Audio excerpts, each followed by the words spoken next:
j'espère que vous allez super bien par ici. Désolée pour mes lunettes, je suis sous le soleil, voilà. On parle de l'intelligence financière.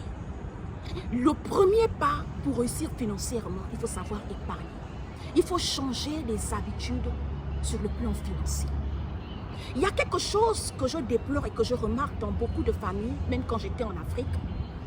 Un enfant de 1 an, de quelques mois, de 2 ans, 3 ans, 4 ans, 5 ans, qui n'a pas encore l'âge de 6 ans. Parce que même en Occident ici, l'âge où on amène l'enfant à l'école, normalement c'est à partir de 6 ans.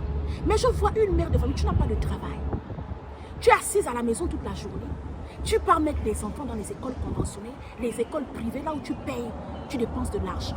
Mais cet argent-là, ma soeur, en même temps ton congélateur est vide.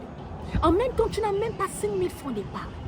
Mais cet argent que tu pars dépenser là, tu pourrais garder l'enfant à la maison, donner à l'enfant les cours d'alphabétisation, toi tu allais à l'école.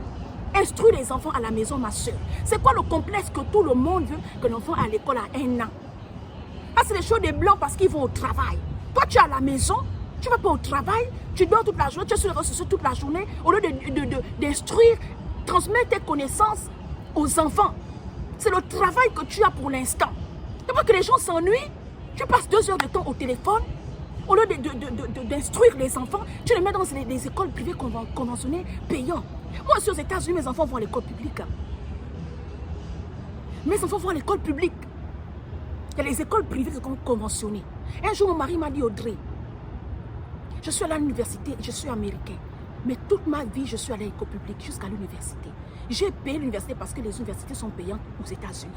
Mais aujourd'hui, je gagne bien ma vie. Je n'ai pas eu besoin d'aller à l'école privée pour réussir. Moi, je me rappelle à l'époque, quand on partait, il n'y avait pas encore l'histoire des écoles privées conventionnelles. Ça devient un business.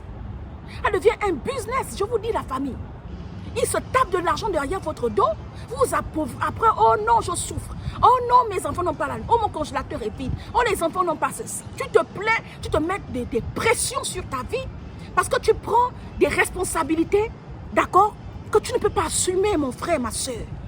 Arrête, il faut enlever les complexes là, la famille. Épargne l'argent.